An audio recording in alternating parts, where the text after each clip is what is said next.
What's going on, hobby family? We are back again. Another day, another sports card video. I missed you guys. I've been gone for the last couple of days. DPZ held it down with the collector series on Saturday, but it's good to be back. Over the weekend, I went down to Orlando, drove 9 hours with my youngest daughter, my 10-year-old, to meet Millie Bobby Brown in person. Awesome experience. As you guys know, we're huge Stranger Things fans. And this was going to be her only U.S. appearance. And it was funny. It was at a scary movie convention type thing, which I'd never been to one of those. And my daughter does like scary stuff. She's kind of like getting more into it. She's not allowed to watch a lot of the gory stuff, obviously, but she's starting to get more and more interested in that. So it was pretty cool to take her down there and meet Millie Bobby Brown in person, which, by the way, guys, don't forget to check out the 10% off, the only place on the internet where you can get 10% off SlabMags.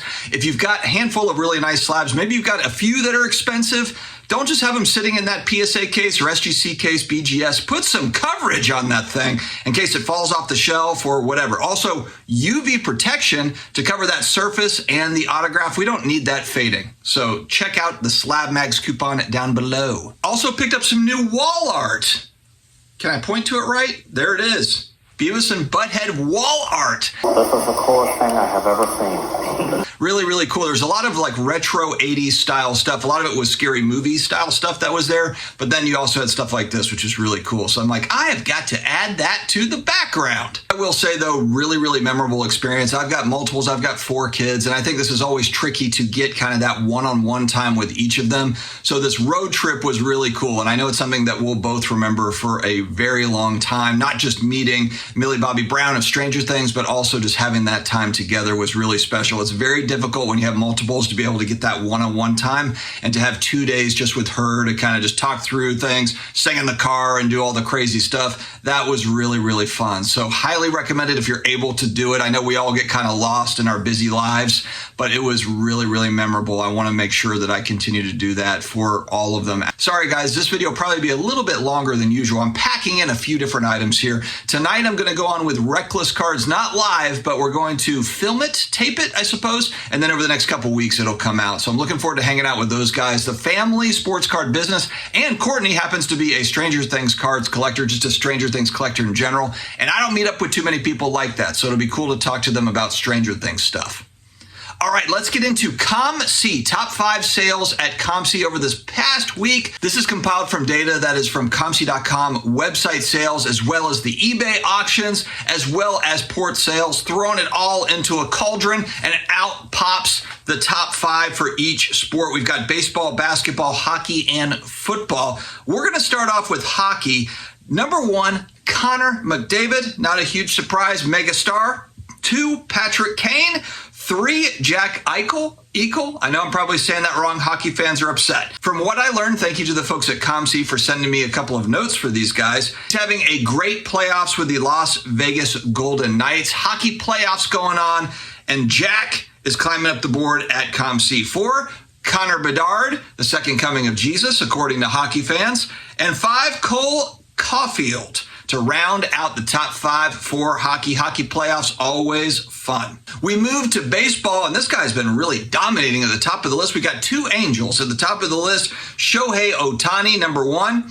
Mike Trout, number 2. Ronald Acuna Jr., number 3. Mitch Keller, number 4. And I was like, who the heck is Mitch Keller? They sent me notes on Mitch Keller as well. A young pitcher for the Pittsburgh Pirates that's having a career year. He's doing some things on COMC right now. And then 5 is Wander Franco. Are people moving in, out of Wander Franco? It looks to be the case. Basketball, we got basketball playoffs. My God, what is going on in the basketball playoffs? Stuff that doesn't make a ton of sense, to be honest. Anyway, number 1, LeBron James down 3-0 to the Nuggets. The Nuggets just taking it to the Lakers. Can LeBron pull off an absolute miracle and win 4 straight to take out the Nuggets? We will find out. That would really add to the legend. Man, if LeBron was able to add another championship, down 3-0 to these Nuggets and come all the way back and then win a finals against scrappy Heat team or Celtics, whatever. I mean, Wow, that would be unbelievable, wouldn't it? So we've got number one LeBron James. Now, as we always say, Michael Jordan is number one on COMC.com, but we take him out of the equation because he's always number one for basketball. Number one, LeBron James. Number two, Jason Tatum. Big question marks around Jason Tatum. He's having great games. He's having cold games. You know, the guy has got to figure out how to really close out. And that killer instinct, that's what it boils down to. Does this guy have the killer instinct to kind of will his team into victory? You know, you look at some of these guys, Devin Booker's probably in the same boat with a Jason Tatum, where it's like, they're superstars, they're amazing, but it's like, can they go that next level to carry that team to a title? It hasn't happened yet, and it looks like the Celtics down 3-0 to the Heat, not looking fantastic. Number three, Stephen Curry. Number four, Nikola Jokic. Jokic is on top of the world right now. Big men don't get a lot of love in basketball cards, but I mean, a lot of people, maybe he took personally that Jackson didn't vote for him for MVP at all, wasn't even on his ballot or whatever. It was like insane. I think he took that personally. And then we round out with number five, Luka Doncic. What's going to happen with Luka and the Mavericks? Is he going to force his way out of there at some point? Are they going to be able to figure out a way to get that guy some sort of good role-playing talent to where the Mavericks can compete? The West is just so deep, and now you look at like this Nuggets team that just looks so strong that you still have to get over LeBron and Steph in the West, which even though they are aging up, it's still tough. Obviously, look at them. They're still battling it out in the playoffs. I mean, it's rough. It's rough for Luka right now. So we will see what happens with him. Let's move into football. T-Law continues to rule football on COMC. Trevor Lawrence, a lot of excitement around him down in Jacksonville, had his breakout year last year. Can he follow that up with a good year? Will he kind of recede? Will he recede a little bit coming up? Those Jaguars, they could make some noise, but it'll be very interesting to watch. Patrick Mahomes II, the guy that is on top of the NFL these days. He comes in at number two. Joe Burrow right on his heels. You have all these other guys. You got the Joe Burrows, the Josh Allens that are kind of chasing Patrick Mahomes there in the AFC. Devontae Smith at number four. That's an interesting top five addition.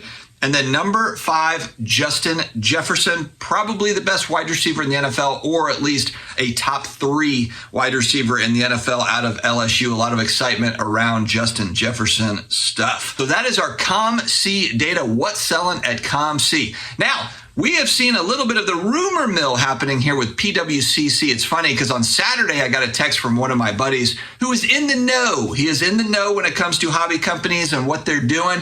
And he's like, you know, there is some smoke around PWCC being sold to either fanatics or collectors. And I was like, well, what do you think? Can I share this as a rumor, part of the rumor mill? And then all of a sudden it started coming out in my group text. I'm starting to hear more about PWCC. AIH Sports put a video out, I think last night, about like sold ? Because there's a lot of smoke around this now. And actually, I'm pretty sure that my source is not the same as AIH because my source doesn't talk to a lot of other hobby content people. So that tells me there's multiple people that are talking about this story with PWCC. It's interesting because they did just have layoffs. They laid off, 30 people or so. Two of those people just landed at Alt. Eric Myers is one of their main salespeople. He is now at Alt Vault. I think it kind of puts question marks around the future of vaults. You know, I mean, when you look at, you've got big companies that are in the space. Collectors has a vault. eBay has a massive vault. I don't see those vaults going anywhere.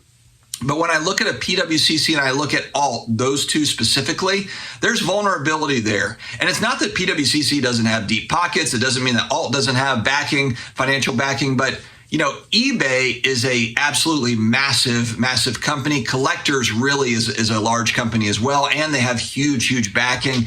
And they keep on making acquisitions. Fanatics, collectors, and eBay are really the monsters in the hobby. So when you look at like who could buy PWCC, if we're talking about hobby companies, there's really not a lot of options. If you're looking at outside companies that want to come in and make a splash and get into this space, that's a whole different ball game. I wonder how really deep the rabbit hole goes with the PWCC loan stuff. You know, I've seen in the news too, Investicard, and the guy that did Investicard, he was also doing, you know, these loans, and I don't think that it's gone great. I don't have, you know, obviously the financials, but loan stuff using cards as collateral has really gone up upside down because you look at the price of high-end cards has come down. And so you go back a year, 18 months, 2 years, and you had people that were taking out loans against cards. I think it was AIH that said, like, it seems kind of crazy that PWCC is able to auction off these cards. But it doesn't seem that crazy to me, and maybe I misread Raul as he said this, because it would make sense that if they're going to give out cash, that you have to put up some sort of collateral the same way that you do with a home loan. Essentially, your mortgage is backed by the physical property. That's the tangible thing that if you don't pay your mortgage, then they can take it. They take the house. That's how it works. And this is kind of a similar thing where you were able to borrow against your assets, your card assets. I'll put that in quotation marks for those that might be listening and can't see me. You know, these things are now they're trending downward. It's been somewhat of a depreciating asset, quotation marks, over the last year, 18 months, 2 years for a lot of cards. Not every card. So I can see where this has turned into kind of a nightmare for PWCC trying to get their money back on some of these loans. I would think in principle, this could have been a good profit center for a PWCC, and maybe it still is. Like, honestly, like you can't see the balance sheet, so can't really see, you know, how this has worked out. Maybe this has worked out well for them in many instances, and then there's been certain instances where people can't pay and the cards have to be auctioned off. You'll hear margin call being talked on social media for this sort of a thing. That's basically what it is. You can't make your payment, and so your collateral, your cards, are going out. Now, what's interesting is, and I guess this would be the fine print in this is, let's say you have, 100 cards in a vault at a company, and then you take out a loan against 20% of those cards. Are they then auctioning off not just the 20%, but then also the other stuff you've got, that's also in the vault to cover your loan type thing? And I think that might have been what Raul was getting at with they're not just kind of focused on the cards that were maybe in that deal. But look, if PWCC is doing that or other auction houses are then taking the other cards, that was probably part of the fine print, probably part of the deal when you signed up for it. I don't think that they're just magically doing that. It's probably that when you sign for the loan maybe they've got 20 cards that are the collateral, there's probably something in there that says, and hey, if the 20 cards doesn't cover your loan, we can come after other cards that are in your vault. Again, I'm speculating a little bit here. This is without kind of knowing all the details of these loans. If you have a loan, if you have details on this, please throw this into the chat if you feel like sharing, or reach out to me directly, and I'm happy to kind of share that story, or just for my own knowledge, keep it to myself. I would like to learn more about how the loans are structured and all that stuff. So if you have any information on it, feel free to reach out to me on IG at SportsCardDad is probably the fastest way to get a hold of me.